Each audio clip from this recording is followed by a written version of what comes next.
Tenemos la rapa de maíz, el potaje, la fabada, el cordero, el conejo con chocolate o la ternera asada con patatinos y guisantes. El guiso de pulpo, la raya con pisto, el congrio con guisantes, la caldereta de pescados o el paté de cabracho. También tenemos el requesón y la miel, el arroz con leche, la venera de navia, la tarta de almendra o el de ventre, el postre que se hacía dentro de la vejiga. Hablamos de que tenemos una cocina muy arraigada al pasado. Sí. Y que ha evolucionado muy bien. Muchísimo. Yo lo que trato aquí es de conservar mucho lo que se hacía antes. Intento, procuro. Y sí que es verdad que yo creo que la gente cuando disfruta de la comida que tenemos aquí, yo creo que le recuerda a la niñez, le recuerda a antes, todo lento, despacio. Un plato muy típico que son las papas de maíz torradas, sí, que se hacían, sí. Las papas de maíz. Las papas de maíz que se comían también con leche y con miel, y con miel en algunas zonas.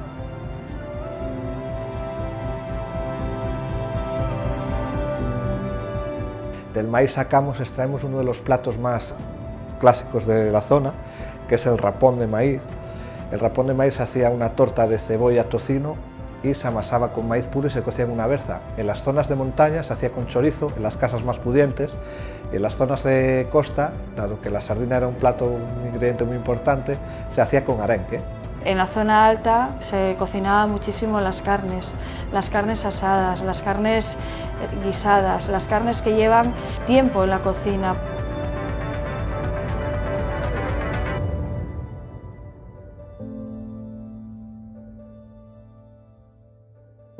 El cordero, que era un plato muy típico en los pueblos, sobre todo en tepas de fiesta, los pitus de Calella, los de engorde, que aquí les llamamos los pollos de corral. No se comía todo el año, sino cuando era el día de fiesta se comía el pitu Calella, bien guisado con sus pataquinos redondos y los guisantes en salsa. También tenemos la matanza del cerdo, que era prácticamente una fiesta en las casas. Se iba toda la familia, se hacía el despiece, se hacía el embutido, chorizo, morcilla, se salaba, panceta, se hacían los jamones. El xuan, que era la morcilla que se metía en la tripa del ciego, donde se hace el chosco. Se extraía la vejiga del cerdo para hacer el de ventre, ese postre tan típico de carnaval que se rellenaba con huevos, leche, harina. Hablamos de la rabiza, o el nabo, que el nabo se utilizaba antiguamente antes de llegar la patata para hacer los potajes, y en esta zona, en la comarca del Parque Histórico, el potaje siempre se elaboró con rabiza o con grelo, cimón, llamado aquí en esta zona. Es uno de los ingredientes claves del potaje asturiano en el occidente, en nuestra comarca. Seguimos con la ternera, la vaca, que prácticamente se usaba solo para extraer leche, hacer quesos, requesón. En cuanto a los postres, por ejemplo, era típico en las casas hacer el arroz con leche para las fiestas. Y hoy en día el arroz con leche sigue teniendo un valor incalculable en la gastronomía de la comarca. Además, el requesón, un requesón con una miel, bueno, y luego si le agregas unas nueces, no te digo yo nada de lo que puede ser el postre. Hablamos del requesón, tenemos que hablar de la miel, que tenemos el reconocimiento de IGP de miel de Asturias, por las zonas de Boal, Villallón y Llano. La venera, que es un postre que está anclado en Navia, la venera se cocinaba también en los pueblos de montaña. En las épocas de fiesta se compraba la almendra porque era un producto top y muy caro, se compraba la almendra para cuando venían los invitados a hacer pues, la tarta de almendra, la venera, las galletitas de almendra. Tenemos productores de fabas, productores de miel, tenemos productores de carne.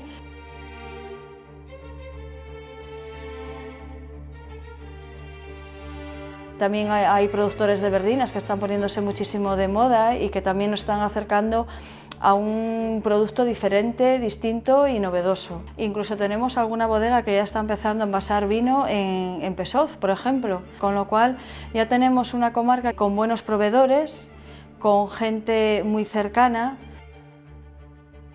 Luego nosotros, claro, en la cocina cada restaurante le da su toque particular.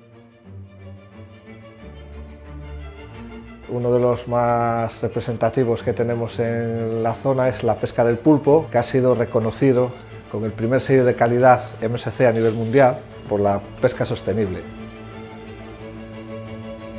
El bonito de Puerto de Vega es una una potencia económica muy grande a los pueblos de Puerto de Vega, Tapia, así como la pesca sostenible de la sardina, que durante muchos años fue una pesca mayoritaria debido a las fábricas de conserva que había en todos los pueblos. Y uno de los productos que también tenemos en gran calidad es el percebe, la pesca del percebe. Hablamos del percebe de las Llamosas, que es una de las piedras de más calidad de la zona de Cantábrico. Nuestra costa es tan brava que da una calidad que no tiene ninguna otra comarca de España.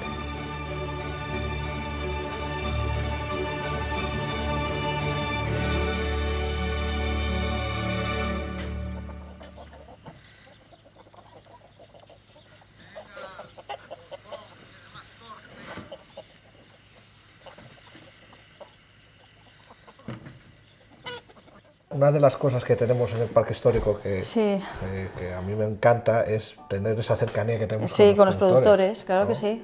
Que somos... ir a recoger las fabas a la casa de quien te las vende y que te hagan un café y que te atiendan y que te cuenten un poco cómo va el año. Ir, por ejemplo, a la chacinera a recoger el embutido, también, o que te lo traigan a casa y charlar con el proveedor, conocerlo. Tenemos la suerte de conocer a esos proveedores. O a lo mejor bajar al mercado y comprar en los productores que hay que se ponen en los puestos pequeños en el mercado, que también tienen productos muy buenos.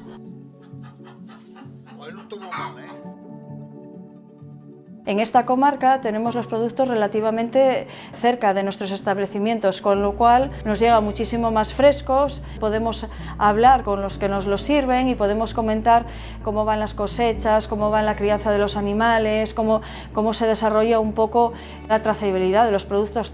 De esta manera podemos llegar a tener los restaurantes, a hacerlos muchísimo más sostenibles, al tratar de trabajar entre todos un producto de kilómetro cero.